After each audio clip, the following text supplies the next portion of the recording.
Is the war over Greenland imminent? Because the Arctic is rapidly emerging as the world's newest military flashpoint.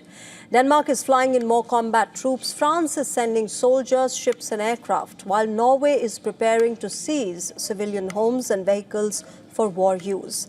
And at the center of this stands US President Donald Trump, continuing his push to take over Greenland, while broadcasting his ambition through a series of Truth Social posts. Europe now braces for a Greenland showdown that increasingly looks less hypothetical and far more real. And on this end, Denmark has deployed fresh combat troops to Greenland for winter warfare training, signaling a sharp escalation in the Arctic military readiness. Soldiers landed at an airport in western Greenland as part of what Copenhagen calls an expanded exercise effort coordinated closely with NATO allies. Danish media reports that Royal Danish Army Chief arrived in a settlement in western Greenland with a substantial force. Local reports say that at least 58 troops touched down this week, joining around 60 already stationed there for the ongoing multinational drills under Operation Arctic Endurance. Danish officials confirmed that the mission is defensive and coordinated with NATO partners, but the timing leaves little room for doubt, because the deployment came just hours after Donald Trump once again refused to rule out using military force to seize Greenland, calling the mineral-rich Arctic territory vital to American security. Meanwhile, France has been reinforcing its military footprint in Greenland as well. President Emmanuel Macron recently told senior military leaders that an initial French team is already on the ground and will soon be backed by land, air and sea assets. In fact, Macron said that Europe must stay present whenever and wherever its interests are threatened, without escalating tensions, but without compromising on territorial sovereignty. Norway, which is another key NATO player in the Arctic surveillance, has taken a step of its own. Authorities have sent about 13,500 preparatory requisition notices to civilians, warning that the military may seize vehicles, boats, machinery and property if war breaks out. Norwegian officials say that the letters ensure that the armed forces can access critical resources during wartime emergency. The policy covers everything from homes to heavy equipment, and it will remain valid for 1 year. This move comes amid the growing diplomatic crisis between Europe and Trump over Greenland. The United States has been stepping up activity in Greenland as well. According to the North American Aerospace Defense Command, which is also known as NORAD, an aircraft will soon arrive at Greenland's Spitufik space base to support long-planned regional defense operations. Officials say that Denmark coordinated this deployment and Greenland's government received advance notice of this. But the timing is drawing attention as Donald Trump intensifies pressure on European allies over Greenland's future. And amidst all of this, Trump has shared a series of Truth Social posts on Greenland, which also included a doctored map portraying Greenland, Canada and Venezuela as American territories. In the image, NATO leaders Emmanuel Macron, Giorgia Meloni, Keir Starmer and Ursula von der Leyen can be seen sitting in the Oval Office with this altered map behind them. Trump once again reiterated that Denmark cannot protect Greenland. Well, I don't think they're going to push back too much. Look, we have to have it. They have to have this done. They can't protect it. And just a short while ago, during a speech at the World Economic Forum in Davos, Emmanuel Macron denounced American competition, which he said aims to weaken and subordinate Europe. Look at the situation where we are. I mean, a shift towards autocracy against democracy, more violence. It's as well a shift towards a world without rules, where international law is trampled underfoot, and where the only law that seems to matter is that of the strongest, and imperial ambitions are resurfacing. As per reports, Trump's Davos address is expected to shape Europe's response to both his tariff threats as well as his Arctic ambitions. European leaders are reportedly scrambling to defuse the crisis and stop Donald Trump from following through on trade measures against countries opposing any sale of Greenland. Now, as things move in multi-directions, it is clear that what appeared hypothetical is now morphing into a multinational military standoff over the future of Greenland. The Arctic is appearing more and more as the front line of a new geopolitical confrontation. A powerful new weapon has joined South Korea's front line, and it is sending a clear, calculated message across the Korean peninsula.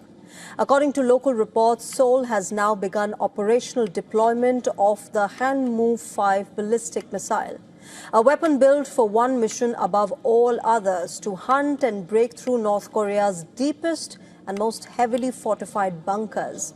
The missile's sheer scale explains why it has earned the nickname Monster Missile.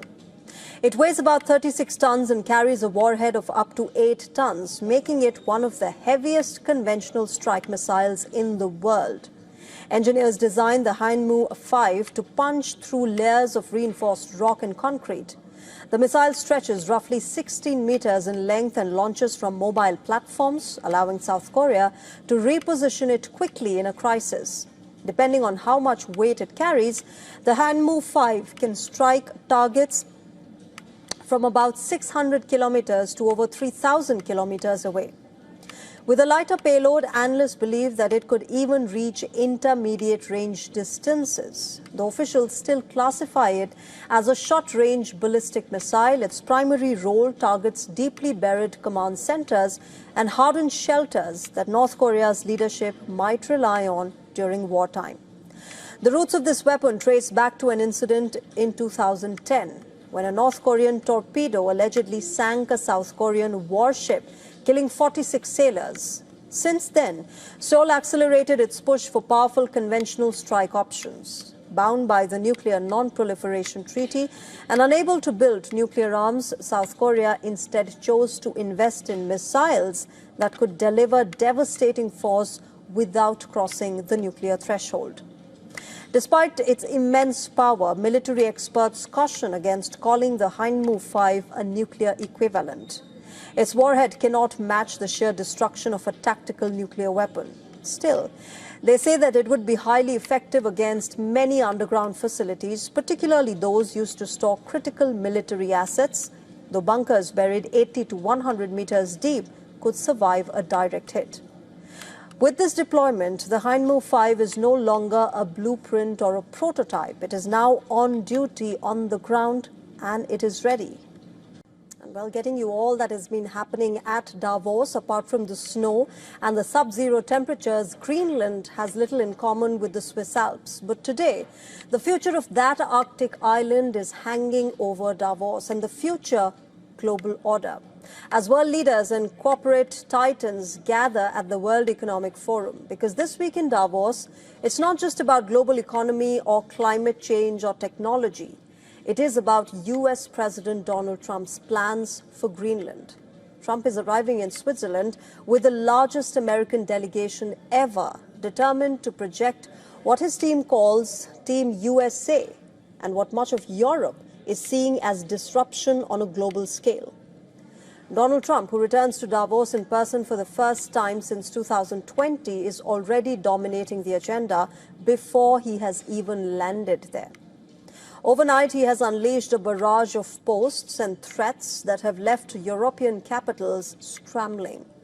He's reiterated his intention to take over Greenland, which is a sovereign autonomous territory of Denmark, calling it imperative for national and world security, and declaring that there can be no going back. He posted AI-generated images of himself planting the American flag on Greenland's territory, calling it U.S. territory established 2026. This even as American and Danish officials had agreed to keep the talks private and off social media.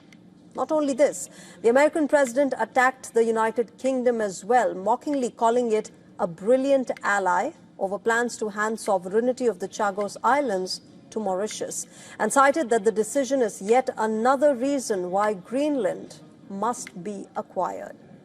He's threatened France with 200% tariffs on wine and champagne. He has lashed out personally at President Emmanuel Macron and leaked what he claimed were private messages from Macron and NATO Secretary General Mark Rutte discussing his policy moves.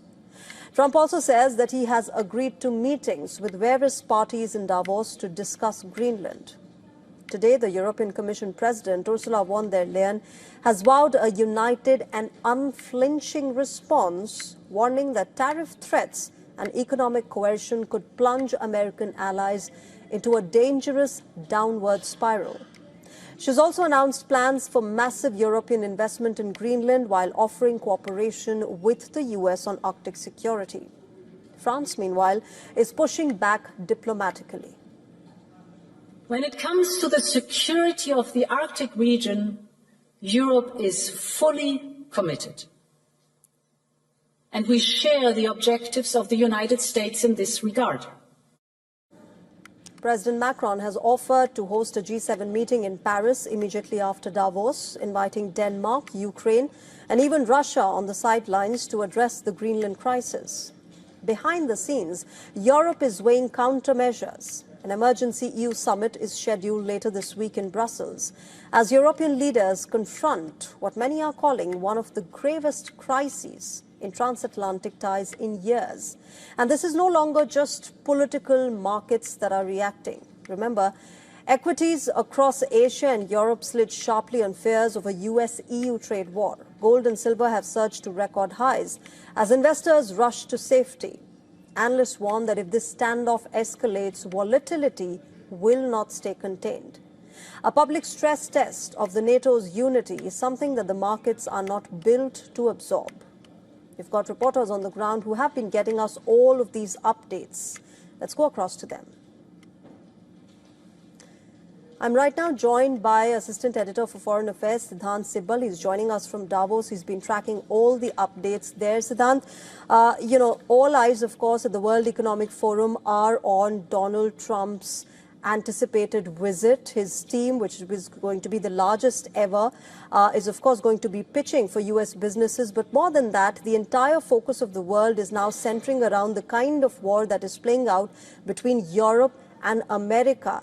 As far as Davos is concerned, what are you hearing there? What are people talking about as far as Trump coming there is concerned?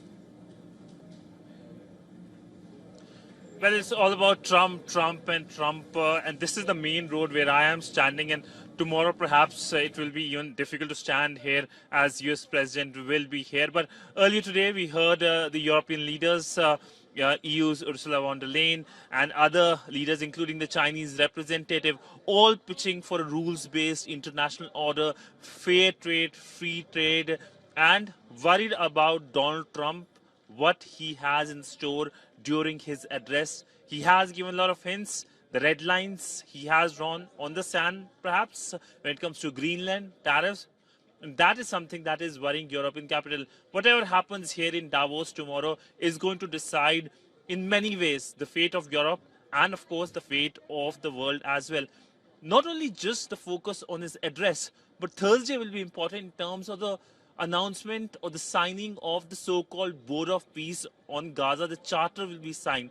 Now, who will be attending that meeting is the big question. There are controversies over the need of the Board of Peace. Is it sidelining the UN's main mandate? And this is something concerning for leaders like the French President Emmanuel Macron. So several things on the display, on the play here in Davos. But on the ground, there is concern over what Donald Trump is going to say and do here tomorrow when he addresses the gathering.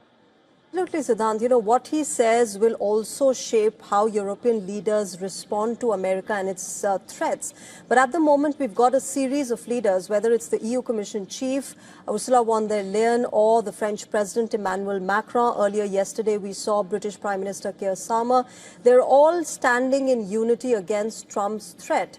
And there is a lot of talk about whether there's going to be trade war or military action. What are you hearing there at Davos? what are people thinking of? Will there be a potential military war, or it's going to be just a deep trade war between America and its European allies, which has never been seen before? Well, to quote the EU chief, unflinching response is something that European Union is looking at. But one thing is for clear, that in decades, the cross-Atlantic relationship has seen its biggest stress test.